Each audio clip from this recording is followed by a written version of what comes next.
Well, good morning. This is Heidi Aiken with Tim Wadsworth from North Hills Church. How are you? Good morning. You know, we've been sitting here, and I will say, we've been sitting here before taping the show for, 30 minutes just talking. Life. Talking about all kinds of things. Oh, man. Life is crazy, is it not? Oh, my goodness. Regardless of what age you are. Yes. You're always finding out new things. Man. And you're always having to conquer these new things. Yeah. And it's good. It's good to have your faith that way. Well, I hear you. And there's something about the seasons changing where it winter is putting up a good fight. It doesn't want to leave. But now there's something about when the cold goes, warmth comes, there's new plants, new things blossoming, and sometimes you look at your own life and you're like, does this mean time for change? Who knows? Yeah, there's a lot. I feel like the last 20 conversations I've had with just people, there's a lot going on. Yeah. And it's good. It's overwhelming, but God is going to be so faithful in all of that. But I just feel like there's something, I don't know if there's psychology behind it, but there is something about new seasons where it just kind of, whew. Well, too, as I pointed out, I said, hey, I haven't seen you in a month. And you're like, it went by so fast. Oh, my goodness. And that's the thing. I don't know. I guess seasons change, right? And that's what you're noticing. The flowers are blooming and everything's getting greener. And everyone's going, oh, it's about time. It's getting nice and warm outside. Yes. So, I'll tell you what, when I looked at my calendar this morning, or I think it was yesterday, I looked to the next day and I saw we were getting together, and I was like, yes! I got so excited. I love doing this so much. And I remember I sent you a text because I wanted to make sure.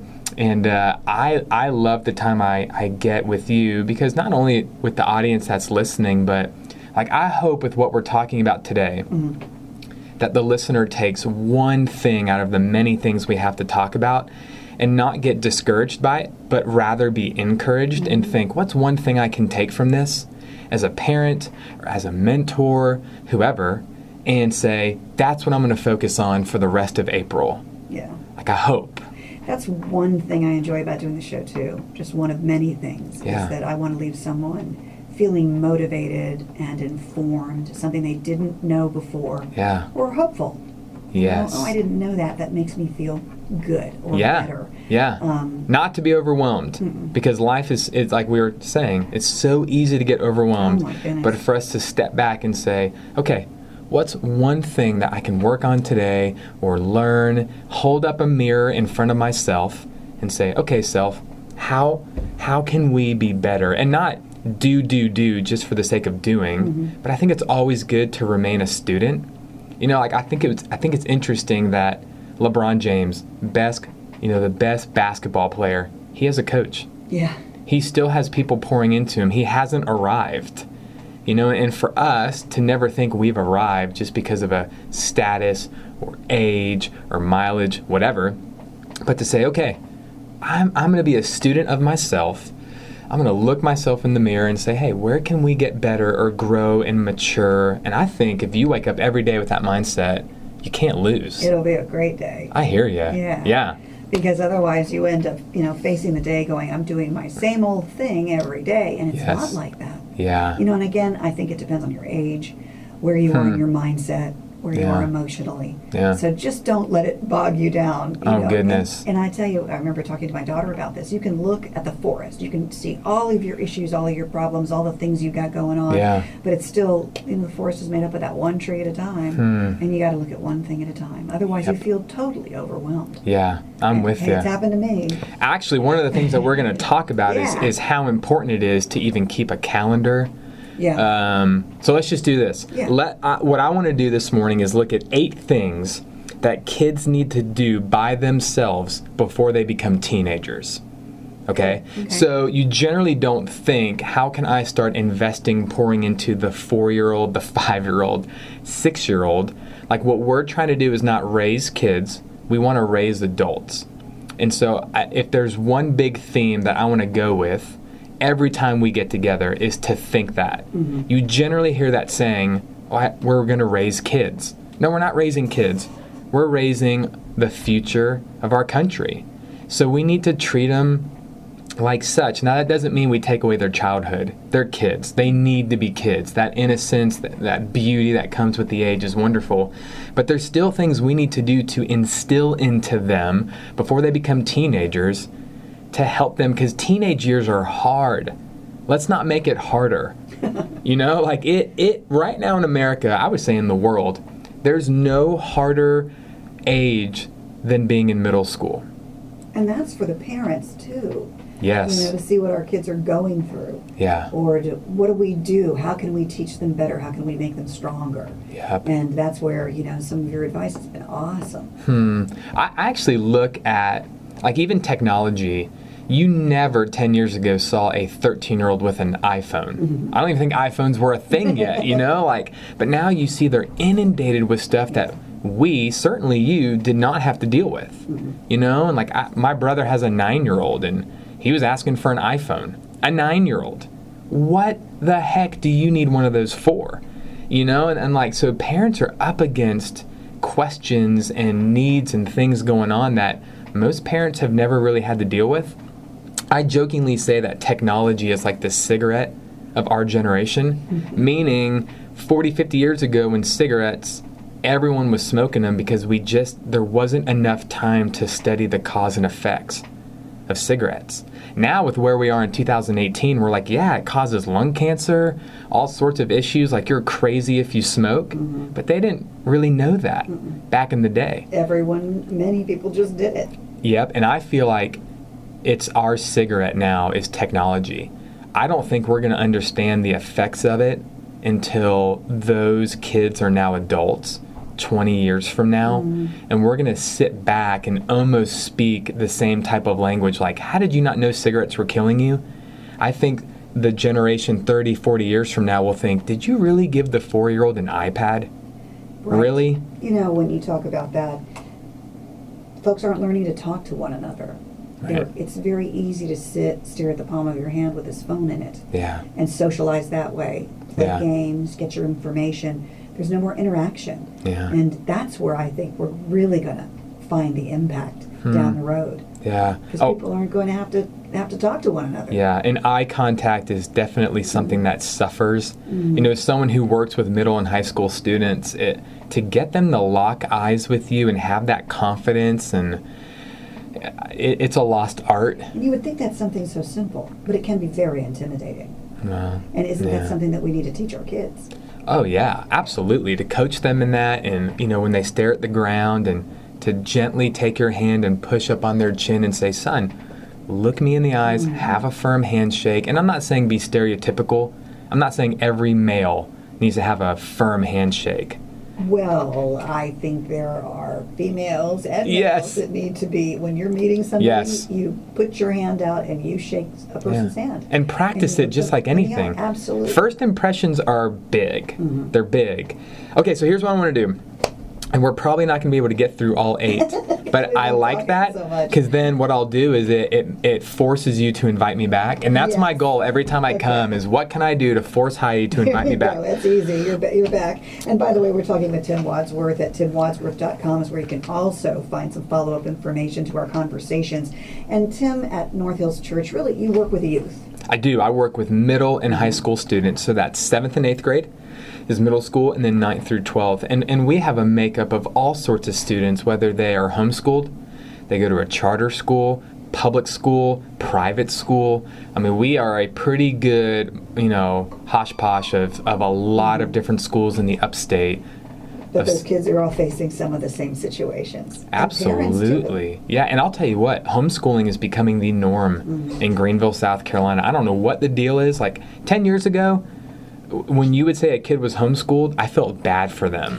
Like their only friends were their siblings. And what are they missing out on? Yeah, they never see the sun. Yeah. It's like they were kind of raised Amish. It's like they were churning their own butter in the backyard. But I will say homeschooling has come a long way. Yeah. And homeschooling, if it's done properly, I'll tell you what, it's almost convinced my wife and I to consider it. Just consider it. I love that co-ops are normal. Instead of just waking up whenever they want to wake up, eating breakfast, lethargically getting ready, doing math in your pajamas. Like, I feel like co-ops have become normal where they all the homeschool community meets together. Another great thing is all the public schools, if you are in that district of that school, if you're homeschooled, you can still participate in sports, right. which is massive. Like, I love that. So I don't know. Maybe we do it right at North Hills Church. I don't know. But that's one thing where I feel like it's come a long way. So what is the difference? Oh, yeah. So, I mean, as someone who works with middle and high school students, I'm a huge fan of homeschooling if it's done right. But here's what I want to talk about. 8 things that kids need to do by themselves before they become teenagers, which is 13. I think it's fun to talk about what does it look like for an 8-year-old, a 10-year-old, 11-year-old to wake themselves up by themselves in the morning. So I have a 4-year-old and an almost 2-year-old. They're champs at this. Like, they know how to wake themselves up. They don't need any help because they're normally waking us up at the crack of dawn. Right. But I think it's good to coach these kids before they become teenagers. Learn how to set your own alarm. You don't need mommy and daddy waking you up to verbally manipulate you to get out of bed, eat breakfast, get dressed, right? Like, and here's what's really funny. The Wall Street Journal, it was about a year or two ago, I remember reading an article on how you tend to hate the noise that you wake up to all the time. So that would be an alarm clock? Yes. Or your mom and dad. Yes, like that's it. Like if you're always hearing mom's voice going, Tim, wake up. What are you going to do? You're going to roll your eyes. You're going to be like, oh, shut up, right? Like so I have a friend who we obviously have iPhones, and I wake up to the choo-choo sound. Mm-hmm. So it's like choo-choo. And obviously I hate that noise in the morning because that means you got to get up. Mm-hmm. And my admin, Hope, when she gets a text, it's the choo-choo. And I remember being in my office, and she was getting a text, and I heard that noise, and I was like, ugh. You associate that with something annoying, right? I didn't like it. Like, I went to her, and I was like, look, change the ding on your text, because when I hear that, that's my alarm in the morning, you know? So it goes to show that the Wall Street Journal might have been onto something. But I think it's good just to teach them the night before how to set their own alarm, how to wake themselves up, to motivate themselves and not depend on mom and dad.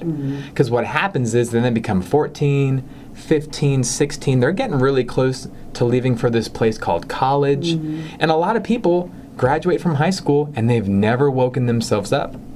Isn't that crazy? Yeah. And then we expect them to go to a university or to a trade school or move out and get a job. And all of a sudden, right. It doesn't happen. What in the world? Yeah. So I think it's really important for us, no matter what season of life you're in as a mentor or as a parent, to sit back and say, what would that look like in our house?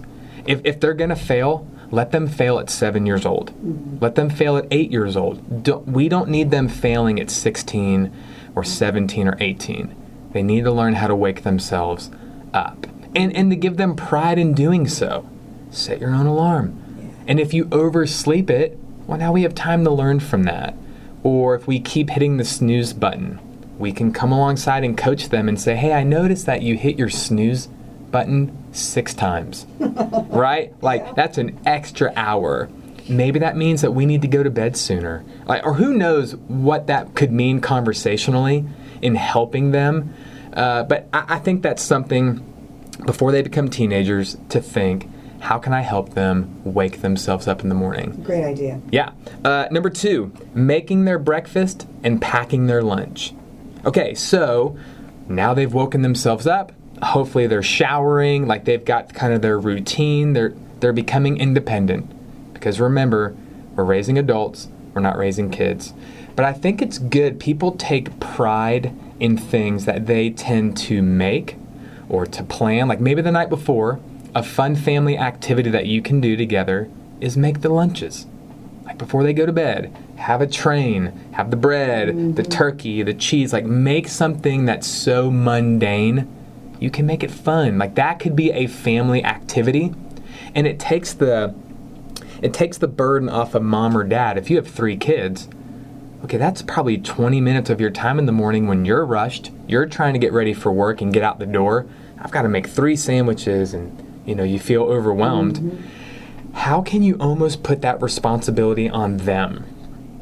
What do we need to do as we raise adults for them to learn how to pour their own bowl of cereal, right? Like, I don't think we need to baby them and always making their breakfast where they feel entitled to it. Wait on me, Mom. Yep. I need the milk. Well, it's in the fridge. Get up and get it. Absolutely. Yeah. And serve your siblings. Yeah. Like maybe the way that you coach the oldest is, okay, you've got a middle sibling, you have a younger sibling. That's your responsibility. That's how you're going to serve this family in the mornings. Is you get out the bowls, you get out the spoons. Have fun with them. Which cereal do you want? Or do you want toast? And you make it for them.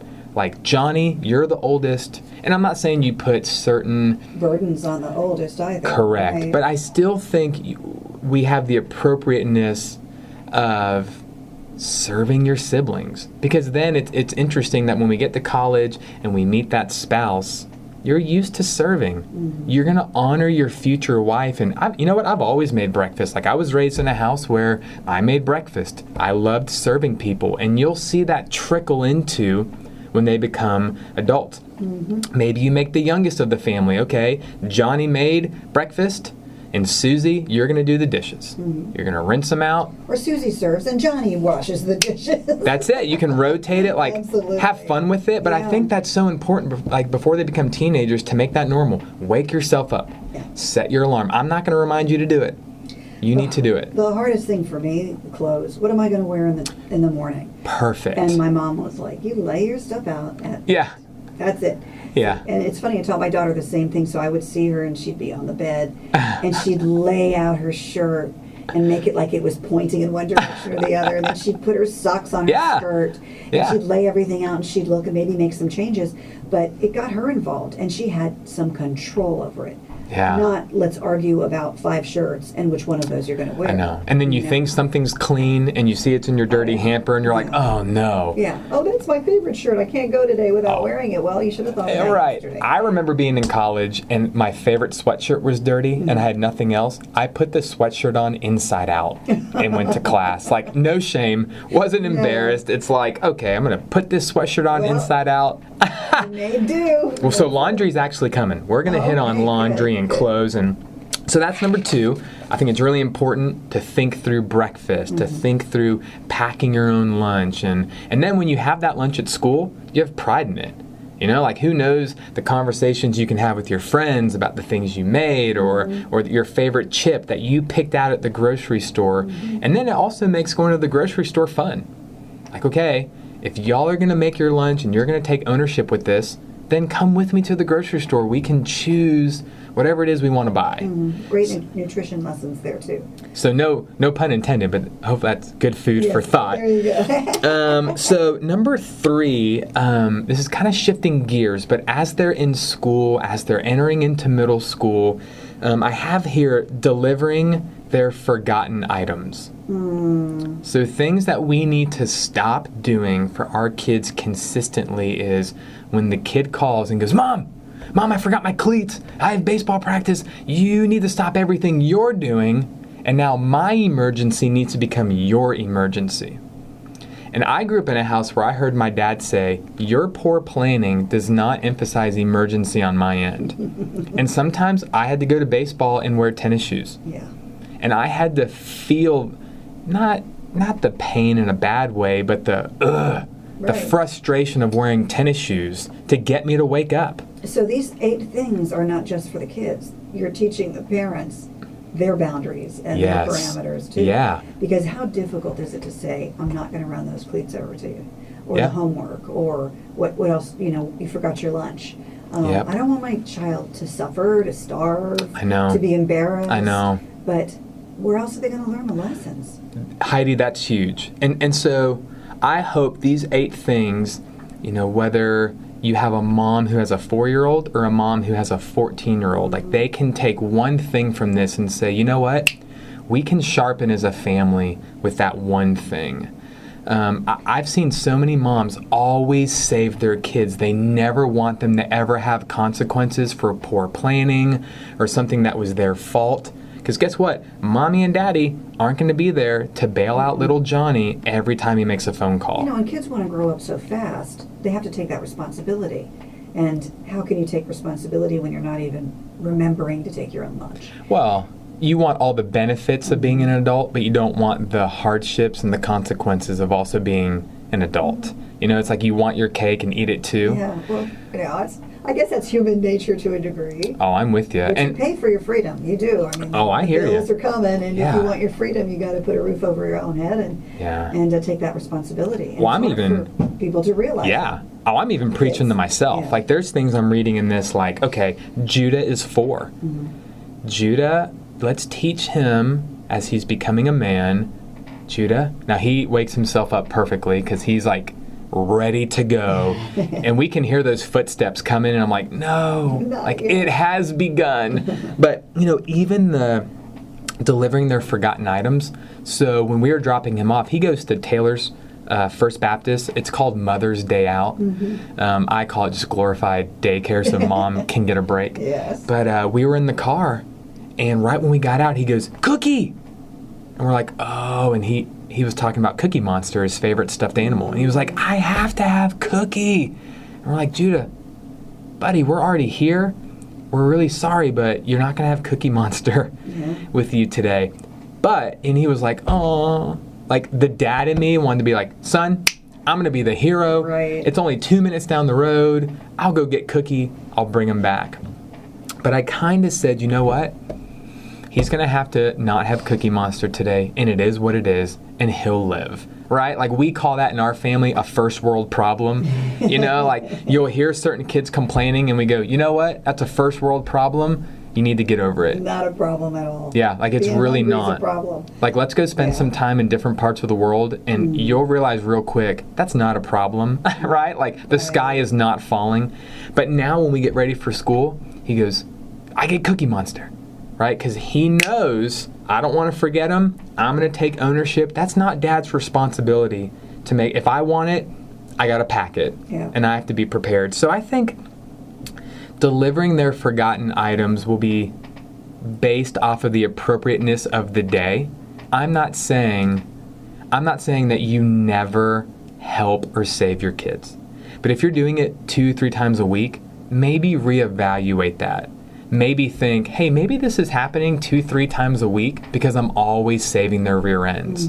And maybe if I start letting them take the brunt of forgetting, that number will go down because we're raising adults.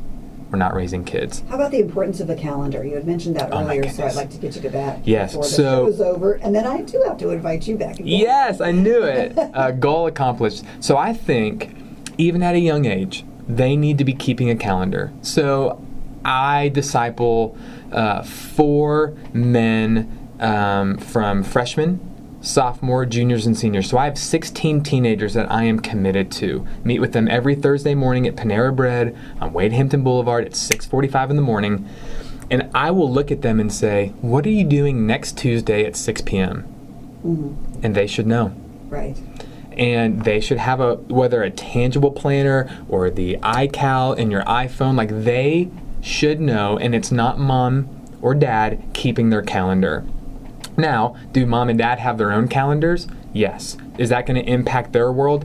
Absolutely. But communication is key in eliminating frustration in a family.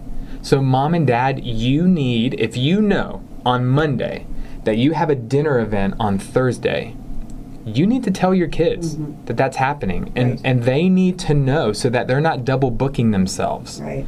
Yeah, I've had so many kids say, hey, Tim, I'll be there. I'll help you Thursday, 6 p.m. Then I get a text Thursday at 2 p.m. Hey, I can't make it. I'm so sorry. And I'm like, why? Oh, I didn't know we were having my grandparents over for dinner. Okay. Well, That's understandable, but communication would have solved all of that problem. Yep, And and- wouldn't have left you hanging if you needed to volunteer or something. bingo. So a part of the family meetings is we're not talking about what are we going to buy at the grocery store for you to have fun in making your lunch. Family meetings should also include, hey, let's talk about our week. Yeah. Sally, what do you have going on? oh yeah, okay, you have ballet. Johnny, okay, football. Okay, let's get it on the family calendar. And one thing I do have to say too, because we're running out of time, Tim Wadsworth at timwadsworth.com, and at North Hills Church, you are the student pastor there. Yeah. So you have a lot of firsthand knowledge. But I forgot what I was going to say. But calendar and doing things for your kids. Yeah. And if you start early, it's less of a struggle. Oh yeah. I know you're probably listening to a lot of this going, oh my goodness, I would pull my hair out before my 14-year-old would do that. So, you got to start somewhere. Yes. And it will help everybody in the family. Oh, I'm with you. If you just take those first few steps that even Tim has just mentioned. But there's a lot more. We only went through like 3 or 4 of them, so we need 4 more. We'll do that coming up. Awesome. Yeah. Coming up on another show. Thank you for having me. I just enjoy talking to you too. I love it. Very positive, and you can always learn something from what Tim has to say. And just having conversation with your kids, it's not easy to get them to talk, is it? No, not at all. And I think when you implement family meetings, I think last month, I think we talked about dating your kid, and that's a weird term. Right. Like for a dad to hear, date your son, like that sounds weird. All that means is pursue them. Because here's the deal: if you're not listening to them when they're 6, and you're not giving them an open mic, why do you think at 16 that you've earned that? You need to make them feel valuable, known, and heard at 5, at 10. Because there's going to come a time when you are saying, why don't they ever open up to me? Or why don't they talk to me? Well, It's possible you didn't talk to them. Yeah. You didn't make an appointment with them. You didn't keep your word to them. Make your kids a high priority. Yeah. Pursue. There you go. And we'll have you back, of course. Yes. TimWadsworth.com is where you can get some follow-up information. Tim Wadsworth, thank you, from North Hills Church, the student pastor there. And I enjoy it. I know our audience does too. Awesome. Thank you for having me. Thank you. And this is Heidi Aiken, and I'll be back next week. Boom. Awesome. That went so fast. I know. Goodness. 5 minutes.